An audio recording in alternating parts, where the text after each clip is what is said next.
अतुल, तुम यहाँ क्या कर रहे हो? अरे तुम्हें शर्म नहीं आ रही क्या? मैं तुम्हारे दोस्त की बहन हूँ। नहीं, मुझे लगा ये प्रवीण का कमरा है इसलिए मैं। अच्छा, बेवकूफ समझ के रखा है मुझे? हाँ, तुम्हें पता नहीं दादा का कमरा कौन सा है? चिल्ला क्यों? छुआ मत मुझे, दूर रहो मुझसे, दूर रहो मुझसे। क्या हुआ? दादा, मैं कपड़े चेंज कर रही थी और ये अतुल मुझे वहां से झांक झांक के देख रहा था। मोनिका, तुम्हें ठीक से दरवाजा लगाना चाहिए था ना। दादा, मोनिका देखो, इस पे गुस्सा होने की जरूरत नहीं है। अरे होने वाला पति है तुम्हारा, और वैसे भी नेक्स्ट ईयर इसके साथ शादी होने वाली तुम्हारी। एक मिनट, नेक्स्ट ईयर क्या? मेरी इससे शादी नेक्स्ट जन्म में भी नहीं हो सकती। मोनिका दादा प्लीज। हाँ मोनिका मेरी बात।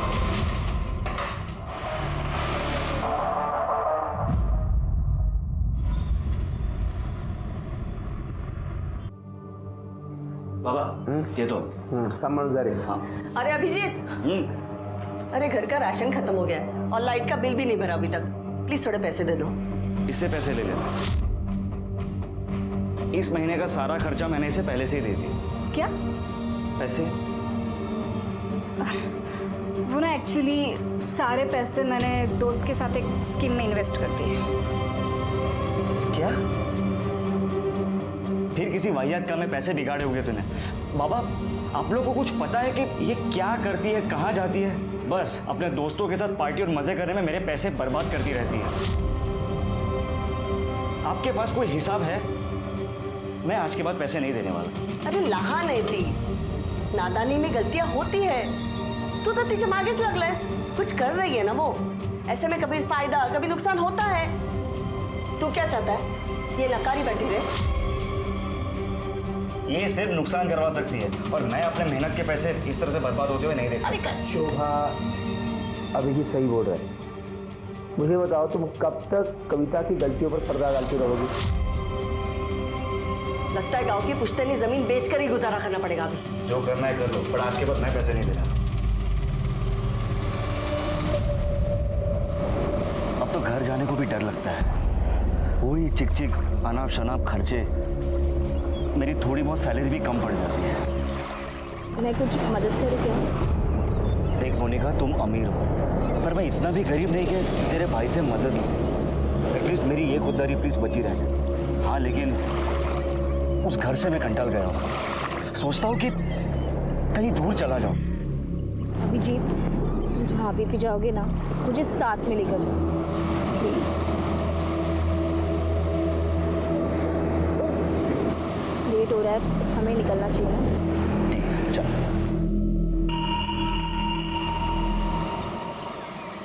हेलो, तुम्हारे भाई को पता है क्या? उसी के दोस्त के साथ तुम्हारा चक्कर चल रहा है? नहीं, दादा को कुछ नहीं पता, लेकिन अगर तुमने उनकी कान भरने की कोशिश की ना, तो तुम्हारी ये शक्ल मार मार के बिगाड़ दूंगी मैं। चलो अभी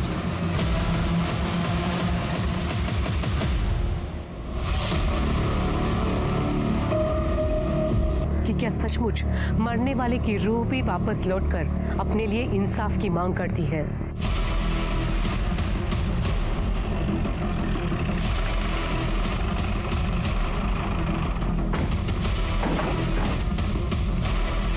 किधर है? अब किधर है?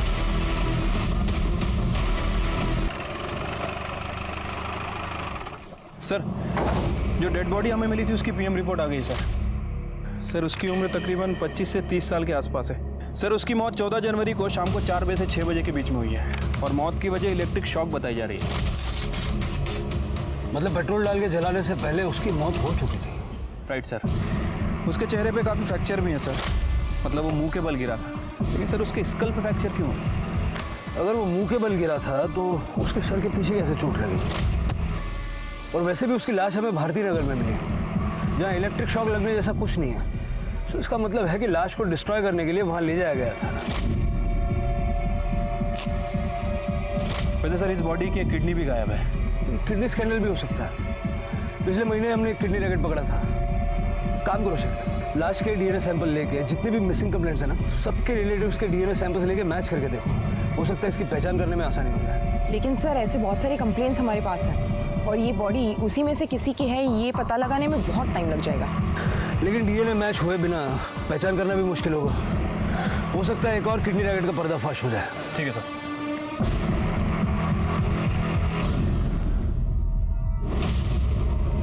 तमाम कोशिशों के बावजूद पुलिस को ना ही उस अनजान लाश की शिनाख्त में कोई कामयाबी मिल रही थी और ना ही कातिल का कोई सुराग मिल पाया। लेकिन 2 साल बाद अचानक एक ऐसी अजीबोगरीब घटना घटी कि खुद पुलिस भी हैरान रह गई। वो ऐसा वाकया था जिस पे भरोसा करना मुश्किल था, लेकिन कई बार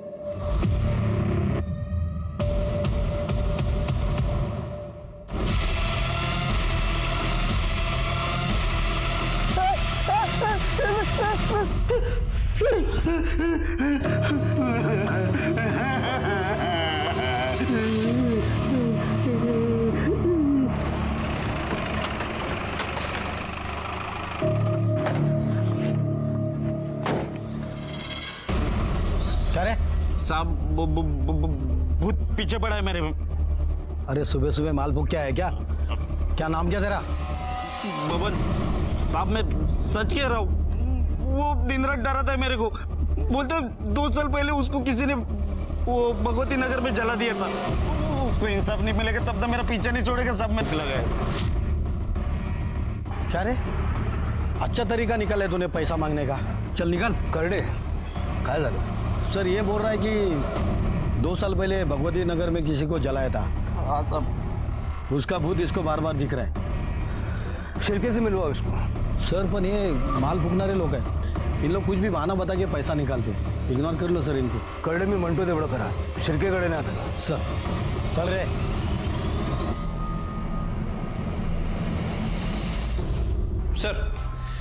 सर 2 साल पहले भगवती नगर में कोई जली हुई लाश नहीं मिली थी।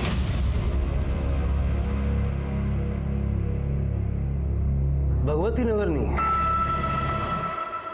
भारती नगर। तुम्हें याद है 2 साल पहले भारती नगर में हमें एक जली हुई लाश मिली थी। 25-30 साल का लड़का था, एक किडनी भी गायब थी। हाँ सर, और ये भारती नगर और भगवती नगर आसपास ही हैं। उस वक्त लाश की पहचान नहीं होने की वजह से केस आगे नहीं बढ़ पाया था। एक काम करो, उस केस की फाइल निकालो और इस बबन को भी ढूंढ के निकालो। सर साहब जो कुछ है ना वो बड़े सबको सच सच बता दे।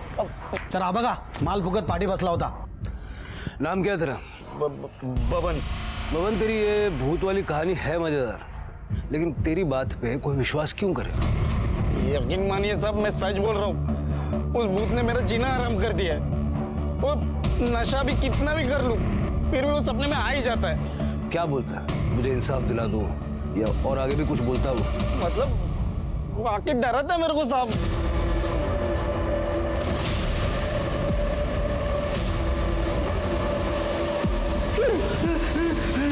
मान लेते हैं तेरी भूत वाली कहानी सच है। कभी उसने कोई नाम बताया? किसने मारा, क्यों मारा, कुछ ऐसा बताया? हाँ साहब, अभिजीत।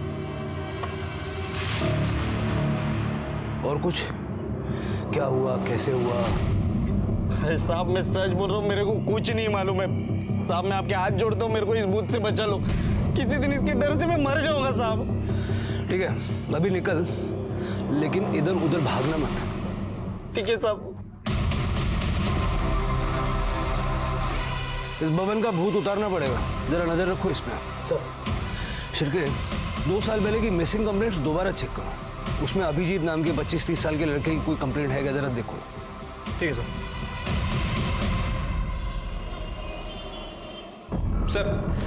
सर 2 साल पहले अभिजीत नाम के लड़कों की 4 मिसिंग कंप्लेंट दर्ज हुई थी सर। उसमें से 2 की उम्र महज 10 से 15 साल है और बाकी के 2 की उम्र 40 से 60 साल। सर मुझे लग रहा है कि हम इस नशेड़ी बब्बन की बातों को कुछ ज़्यादा ही सीरियस ले रहे हैं। मतलब सर ऐसा तो केवल फिल्मों में होता है कि लाश खुद सपने में आती है और उसे किसने मारा है खुद बताती है। बात तो तुम्हारी सही है शिरके, लेकिन इस अनसॉल्व केस के लिए बबन की कहानी एक ब्लाइंड लीड की तरह है। मुझे नहीं लगता हमें चांस लेना चाहिए। एक लास्ट ट्राई करके देखते हैं। ठीक है सर, बताइए फिर क्या करना है। एक काम करो, भारती नगर में जहां हमें वो जली हुई लाश मिली थी ना, उसके 25 किलोमीटर के रेडियस में 25 से 30 साल की उम्र के अभिजीत नाम के जितने भी लोग हैं सबकी एक लिस्ट बनाओ। देखो उनमें से कोई मिसिंग है क्या। Okay sir. इतनी चक्कर क्यों डालते हैं?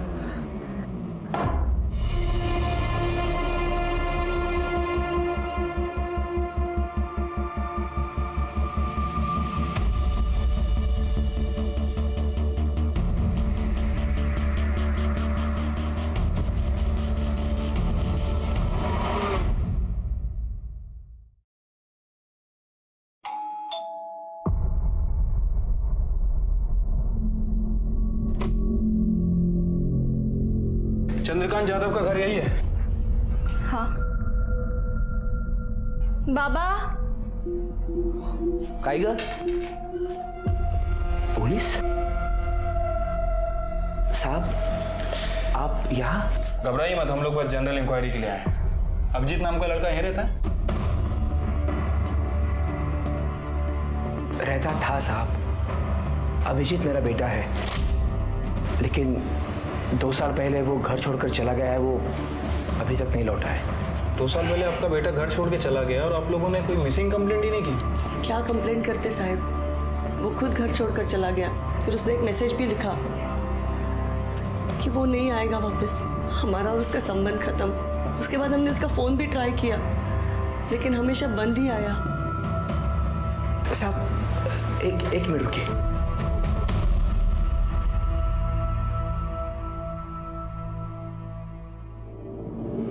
ये देखिए सर, 2 साल पहले उसने ये मैसेज किया था। बाबा मैं हमेशा के लिए घर छोड़कर जा रहा हूँ और दोबारा वापस लौट कर नहीं आऊँगा। हमारा रिश्ता खत्म। रिश्ता खत्म करने की कोई खास वजह? जब बच्चे बहुत कमाने लगते हैं ना, तो माँ बाप उन्हें बोझ लगने लगते हैं। वो हमारी जिम्मेदारी नहीं लेना चाहता था। लेकिन आप ये सब क्यों पूछ रहे हैं? देखिए 2 साल पहले हमें एक बॉडी मिली थी और हमें शक है कि वो अभिजीत की ही बॉडी है। क्या?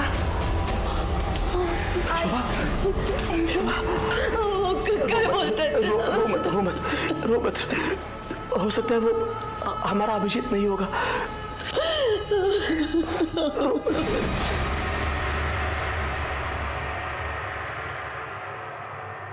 अभिजीत यादव? शिर्के, यादव फैमिली का डीएनए सैंपल ले लो। लाश का डीएनए रिपोर्ट तो हमारे पास है ही। अगर ये दोनों सैंपल मैच हो जाते हैं ना, ये गुत्थी सुलझ जाएगी। राइट साहब।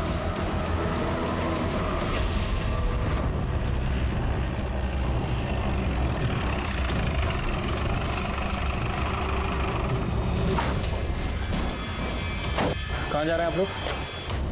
साहब वो जब से पता चला है कि अभिजीत का शायद खून हो गया है, तब से उसकी माँ की तबीयत बहुत ख़राब है। उसको डॉक्टर के पास ले जा रहा हूँ। ठीक है, लेके जाइए इन्हें। जी। लेकिन उसके बाद आपको हमारे साथ चलना होगा। आपके साथ? क्यों साहब? डीएनए टेस्ट के लिए। डीएनए टेस्ट के लिए?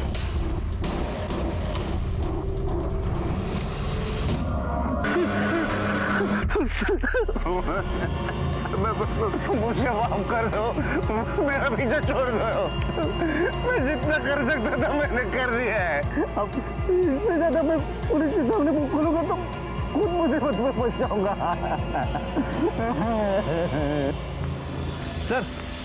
सर डीएनए रिपोर्ट आ गई है सर। जो बॉडी हमें मिली थी उसका डीएनए चंद्रकांत के डीएनए से 50% मैच हुआ है। मतलब सर कंफर्म है कि वो बॉडी चंद्रकांत के बेटे अभिजीत की है। इस बबन का नशा उतारने का टाइम आ गया। मुझे पहले ही डाउट था कि उसने हमें पूरी बात नहीं बताई थी। क्राइम लोकेशन और विक्टिम का नाम किसी को सपने में कैसे आ सकता है? हाँ सर, वैसे डाउट तो मुझे भी था, लेकिन अभी रिपोर्ट कंफर्म होने से डाउट खत्म हो गया। फिर क्या हो ना हो, मुझे लगता है बबन ने ये पूरी घटना अपनी आंखों से देखी है। अभिजीत के घर वालों से पूछताछ करो और बाद में इस बबन को भी उठाओ। ठीक है सर। साहब हमारी तो पूरी उम्मीद ही खत्म हो गई। अब तक तो ऐसा लगता था कि अभिजीत कभी ना कभी तो घर आ जाएगा। मैं तो उसका 2 साल से इंतजार करता रहा, अभी भी करता था साहब, लेकिन दुर्भाग्य से फोन ही आया, उसकी मौत की खबर आ गई साहब। हमने ऐसा क्या गुनाह किया था साहब कि भगवान ने ऐसी सजा दी कि हम अपने बेटे का अंतिम संस्कार भी नहीं कर पाए साहब। चंद्रकांत जी, संभालिए अपने आप। देखिए, हमने बॉडी की शिनाख्त करने की बहुत कोशिश की थी।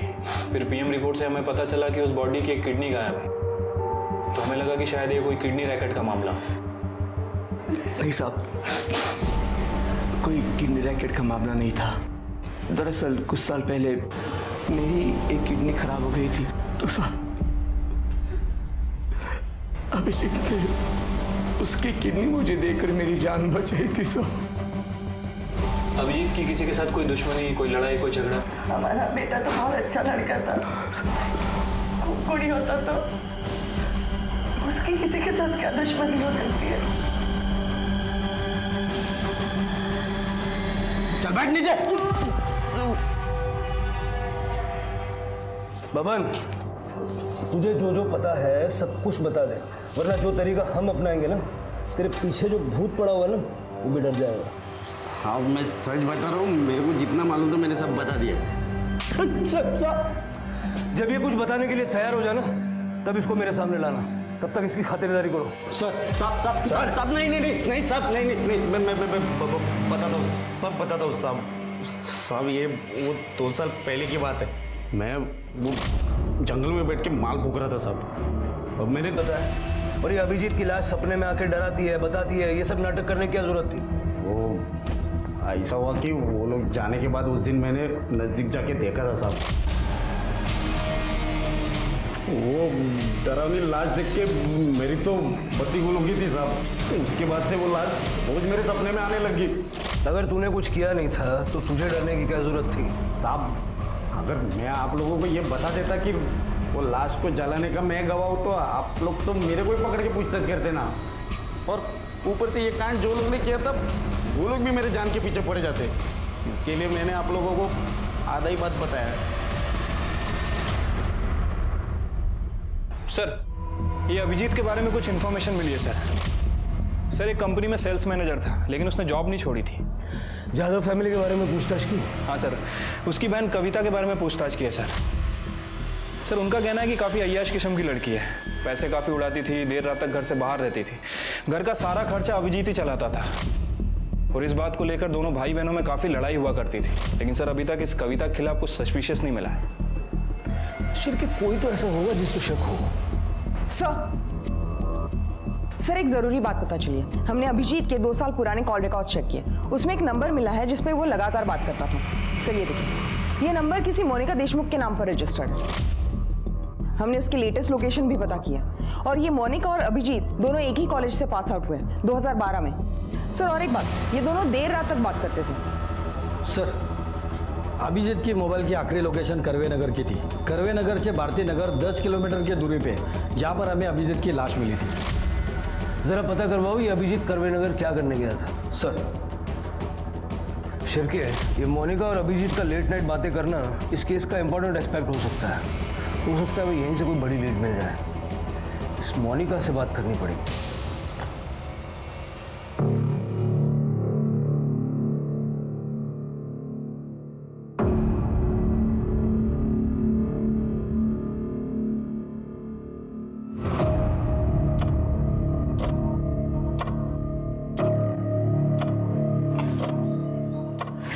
अतुल प्लीज, अतुल प्लीज, बहुत काम पड़ा है और मेरा मन भी नहीं है। मन नहीं है तो क्या मना करेगी मुझे?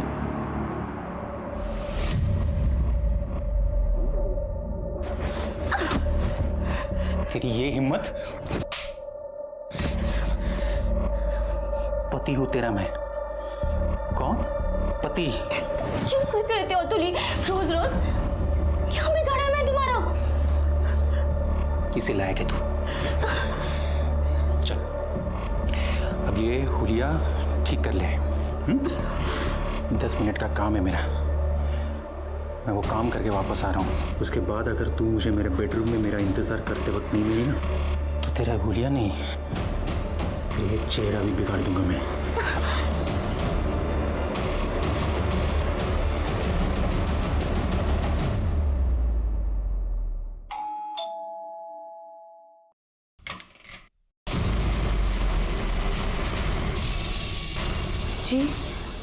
आप लोग?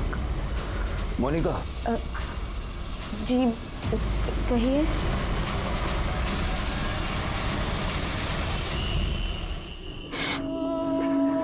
मुझे अभी भी यकीन नहीं हो रहा कि अभिजीत इस दुनिया में नहीं रहा। वो और आप देर रात तक बातें करते थे, सच है ना? हाँ, मैं और अभिजीत एक दूसरे से बहुत प्यार करते थे। हम शादी भी करने वाले थे। हो गया। उसने मुझे मैसेज भी किया था कि मैं उसे भूल जाऊं। फिर भी मैं उसे लगातार मैसेज करती रही, कॉल करती रही, लेकिन उसका फोन बंद था। अच्छा, अभिजीत की किसी के साथ कोई दुश्मनी थी, कोई लड़ाई झगड़ा? देखिए, हमसे कुछ छुपाने का फायदा नहीं है, जो भी है सब साफ बताइए।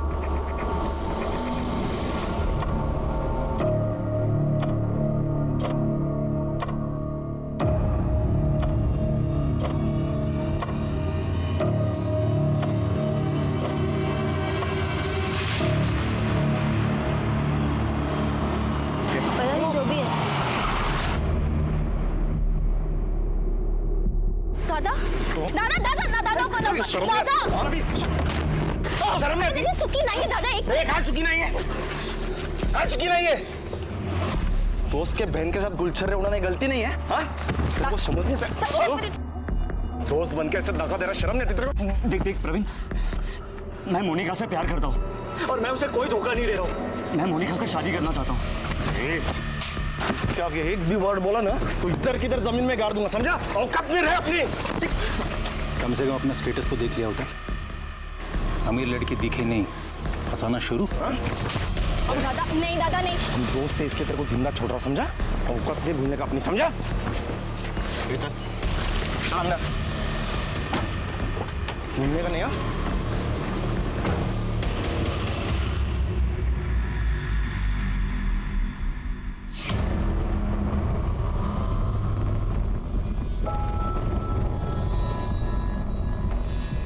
मोनिका, तुम यहाँ और ये सामान? मैंने अपना घर छोड़ दिया है। पर इससे तो प्रवीण और भी नाराज हो जाएगा। अब चाहे जो भी हो जाए अभिजीत, मैं यही रहूंगी। और तुमने मुझसे शादी का प्रॉमिस किया था, उसका क्या हुआ? हाँ मोनिका। देखो देखो अभिजीत, मोनिका, अगर तुम दोनों शादी करना चाहते हो तो कर सकते हो, हमें कोई एतराज नहीं है। कौन आगा? मोनिका, मोनिका, मोनिका, तुझे अपने घर की इज्जत का जरा भी ख्याल नहीं? चल मेरे साथ। दादा, चल मेरे साथ, चल मेरे साथ। मोनिका, मोनिका, मैं इससे अभी नस काट लूंगी। दूर रहो मुझसे। मोनिका, रख दो उसे। मोनिका, बात सुन मेरी, फेंक दे वो चाकू, फेंक देना। तुझे पता है तेरी खुशी के आगे मुझे कुछ नहीं चाहिए। तू जो कहेगी ना वैसे ही होगा। मैं खुद तुम दोनों की शादी करवाऊंगा, ठीक है? प्रॉमिस। रख दे बेटा। खरस दादा, मैं बता नहीं सकती मैं कितनी खुश हूँ। उसके बाद सब ठीक हो गया था। प्रवीण दादा को भी अभिजीत से कोई प्रॉब्लम नहीं थी। वो हमारी शादी भी कराने वाले थे, पर फिर अभिजीत कहीं चला गया। लेकिन मैंने सपने में भी नहीं सोचा था कि उसका कोई खून कर देगा।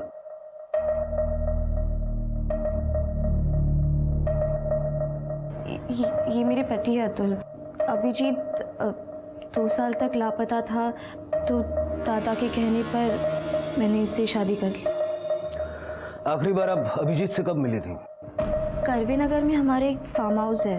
कुछ 2 साल पहले 14 जनवरी को दादा को एक बहुत बड़ा प्रोजेक्ट मिला था।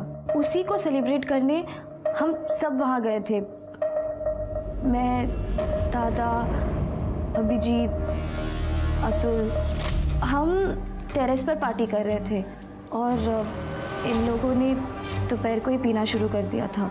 अभिजीत, मुझे ना बहुत अर्जेंट काम आ गया, मुझे निकलना पड़ेगा। हाँ, अभी तो पार्टी स्टार्ट हुई है। बहुत इम्पोर्टेंट है। So sorry. इसलिए करीबन 4:30-5 बजे तक मैं घर निकल आई थी। उसके बाद मैंने अभिजीत को कभी नहीं देखा। मोनिका के जाने के बाद फार्म हाउस पे क्या हुआ था? सर, हम लोग तो बस सेलिब्रेट करके निकलने वाले थे, पर सर अभिजीत ने बहुत पी रखी थी। हम लोग ने बोला उसे कि बहुत हो गया, निकलते अब। तो सर उसे और पीनी थी तो वो वहीं रुका रहा, पर हम लोग सब निकल आए सर। सर एक कर्वे नगर के फार्म हाउस पे जहां अभिजीत की बॉडी मिली थी, उसे लास्ट बार वहीं पे देखा गया था। और सर उसके फ़ोन रिकॉर्ड के हिसाब से उसकी लास्ट लोकेशन भी फार्म हाउस की थी। मतलब सर इस फार्म हाउस पे कुछ गड़बड़ हुई है। हाँ शिरके, वैसे भी प्रवीण और अभिजीत के फाइनेंशियल स्टेटस में जो बहुत बड़ा गैप है उसे हम नज़रअंदाज नहीं कर सकते। सर और एक बात नोटिस करने वाली है, अभिजीत के फ़ोन से उसके परिवार को और मोनिका को जो मैसेजेस किए थे 14 जनवरी को, वो करीब 8 बजे के थे। और पोस्टमार्टम रिपोर्ट के हिसाब से अभिजीत की मौत शाम 4 से 6 बजे के बीच हुई। मतलब प्रवीण अपनी बहन की शादी अभिजीत से नहीं बल्कि अतुल से करवाना चाहता था, और अतुल भी ये जानता था कि मोनिका उससे नहीं बल्कि अभिजीत से प्यार करती है। राइट सर, और ऐसे हालात में शक इन दोनों पर ही है। मतलब गड़बड़ फार्म हाउस पे ही हुई है। चलो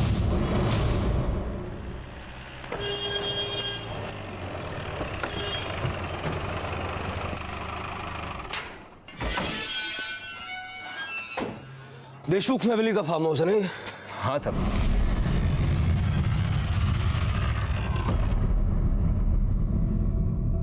दो साल पहले 14 जनवरी को यहाँ क्या हुआ था?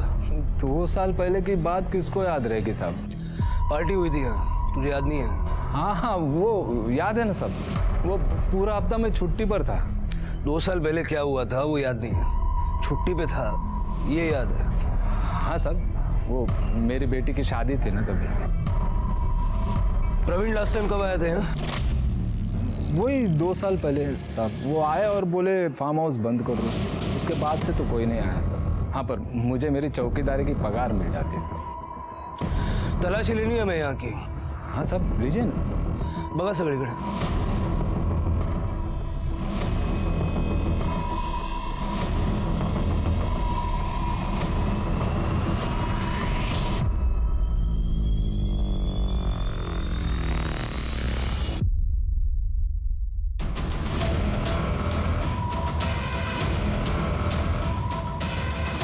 शिरके, कुछ मिला क्या?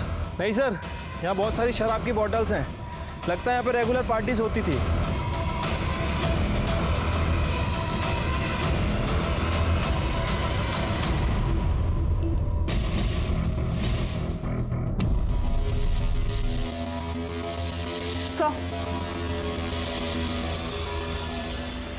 सर ये आईडी कार्ड मिला है इस पर्स में।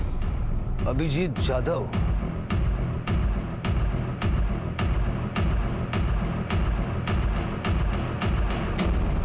तुझे थोड़ी तेरी अक्कल है? पुलिस को सारी कहानी बतानी क्या जरूरत थी? दादा, अगर मुझ में थोड़ी भी अक्ल होती ना तो मैं ये नहीं समझती कि अभिजीत मुझे छोड़कर भाग गया। लेकिन उसके साथ जो हुआ वो कितना बुरा हुआ। अरे जो हुआ उसका मुझे भी दुख है, लेकिन अब क्या करूं? दादा, हमें अभिजीत को इंसाफ दिलाने के लिए पुलिस की मदद करनी चाहिए। लेकिन आपको इतना गुस्सा क्यों आ रहा है? मूर्खा सर का काहीतरी बोलू नको। अगर न्यूज में अपना नाम उछाला गया तो किसके बिजनेस पर असर होगा? मेरे ना। समझ रही बात को? सर इस कर्वे नगर के फार्म हाउस में कुछ ना कुछ तो जरूर हुआ है। मैं भी वही सोच रहा था। शिरके, 2 साल पहले जब अभिजीत की लाश हमें मिली थी उस वक्त वहाँ एक पेट्रोल का कैन भी मिला था। उस पर जो फिंगरप्रिंट्स थे वो हमारे रिकॉर्ड्स में होंगे, लेकिन उस वक्त इस केस के लिए कोई सस्पेक्ट नहीं था।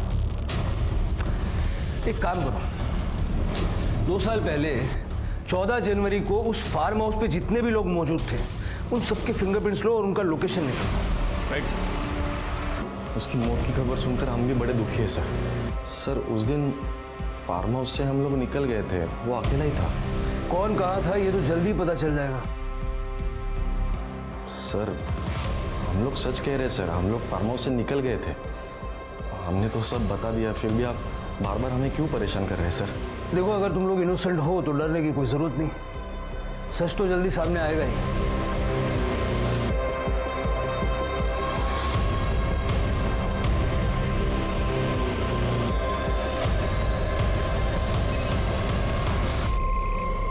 आज के सर फिंगरप्रिंट रिपोर्ट आ गई है।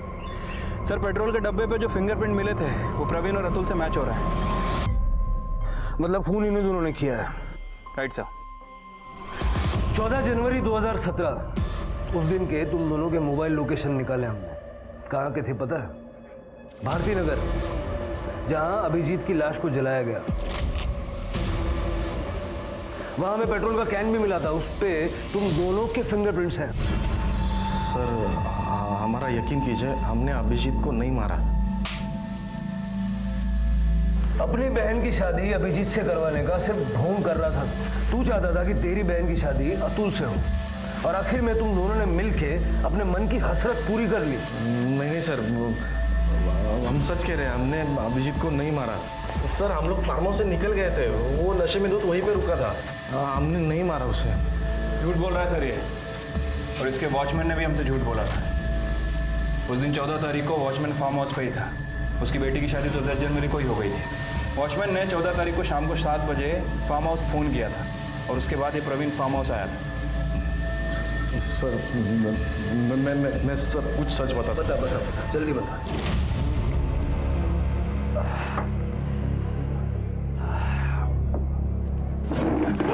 अरे आराम से गिरा देगा सब कुछ यार। तू क्या कर रहा है यार? जो चढ़ गए आराम से।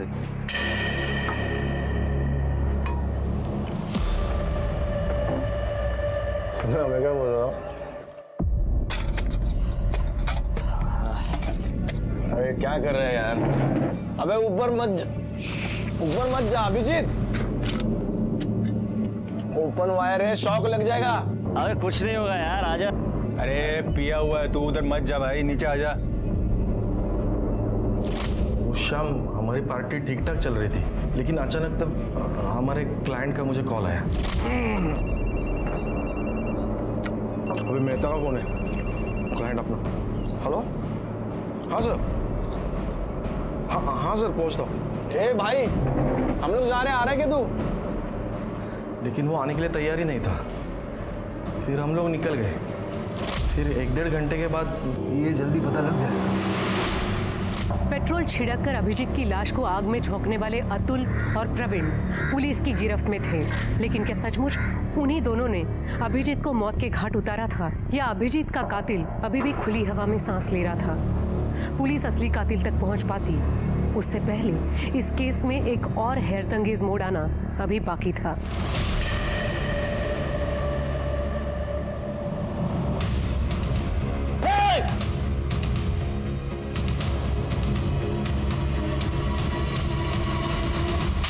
सर मैंने कुछ नहीं किया सर। चुपचाप बैठ। सर इस चूहे को बिल से निकाल लिया। ऐसे भाग रहा था जैसे इसे कभी पकड़ ही नहीं पाएंगे। नहीं साहब, मैं भाग नहीं रहा था, मैं एकदम अर्जेंट काम से जा रहा था साहब। कहाँ से जा रहा था? हैं? तेरा काम कितना अर्जेंट है अभी पता चल जाएगा। शिरके, इसके घर की अच्छे से तलाशी लो। अभिजीत के केस से जुड़ी कोई भी चीज हो ढूंढ निकालो, देखते हैं कब तक सच छुपाता है। ठीक है सर, चुपचाप बैठ इधर।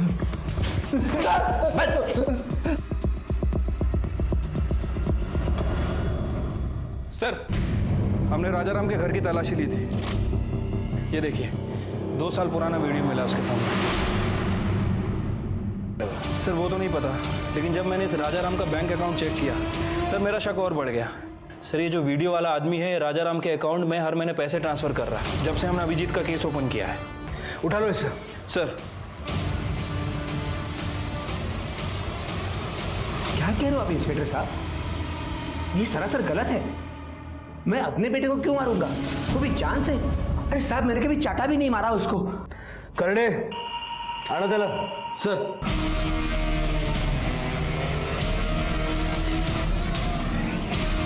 राजाराम, इस राजाराम के अकाउंट में गलती से पैसे चले गए। शिरके दाखिल जरा, ये देखो। ये वीडियो 2 साल पहले 14 जनवरी को शाम के 5:15 बजे करवे नगर के एक फार्म हाउस की। क्या कर रहे थे वहां? मैं कहीं नहीं गया था। अभिजीत को मारते वक्त तो तुमने अपना फोन स्विच ऑफ रखा था, लेकिन जब उसकी लाश को जलाया भारती नगर में, वहां तुम्हारा फोन स्विच्ड ऑन था।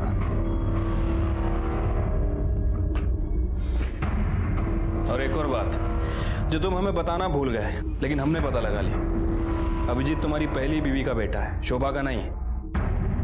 इसीलिए हटाया ना उसे रास्ते से, अब सीधे सीधे बताओगे या अपने तरीके से उगलवाएं? अभिजीत की माँ सरिता मेरी पहली बीवी थी, उसका देहांत हो गया। उसके बाद सरिता की बहन शोभा से मैंने शादी की, लेकिन अभिजीत को ये बात कभी नहीं बताई मैंने। लेकिन साहब मेरे एक रिश्तेदार से झगड़ा हो गया और उसने सारी बात अभिजीत को बता दी। उसको पता चला कि उसकी माँ उसकी सौतेली माँ है। तब से वो डिस्टर्ब हो गया साहब। ये कविता जो है वो मेरी और शोभा की बेटी है। पहले कविता और अभिजीत के बीच में भाई बहन का रिश्ता था, लेकिन ये बात समझने के बाद बाबा बर्दाश्त की भी हद हो गई है। जितनी भी जमीन बची है ना, उसमें इसका सिर्फ 20 से 25% है, बाकी सारा हिस्सा मेरा है। कुछ भी हो जाए लेकिन मैं अपना हिस्सा इसके साथ नहीं बांटने वाला। घर में हिस्से को लेकर, प्रॉपर्टी को लेकर रोज झगड़े होते थे और उससे मेरी परेशानियां बढ़ती गई और मुझे मजबूरन अभिजीत को मारने का प्लान बनाना पड़ा। अरे हाँ भाई, मैं शाम तक फार्म हाउस में पहुंच जाऊंगा। अरे मैं श्योर 100% आ रहा हूँ। मैं दोपहर में वहां जाकर छिप गया था और मौके के इंतजार में था और साहब वैसा मौका मिला भी। शाम के समय अभिजीत के एक दोस्त सब निकलने लगे। वॉचमैन भी किसी काम के लिए बाहर गया था और फिर सब मैंने मौके का फायदा उठाया।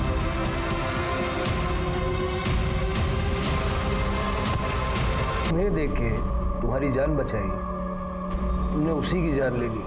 बाप कहलाने के लायक नहीं हो तुम। जिस तरह की मौत अभिजीत मरा है ना, उससे भी दर्दनाक मौत तुम्हें मिलनी चाहिए। बेटे अभिजीत के खून के आरोप में चंद्रकांत जाधव को कड़ी सजा मिली। सबूत मिटाने के जुर्म में अतुल और प्रवीण को भी जेल की हवा खानी पड़ी।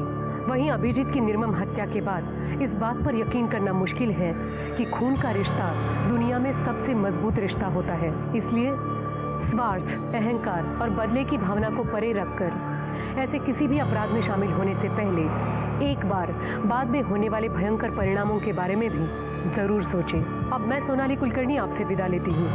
कल फिर मिलेंगे क्राइम पेट्रोल सतर्क जस्टिस रीलोडेड में एक नए केस के साथ।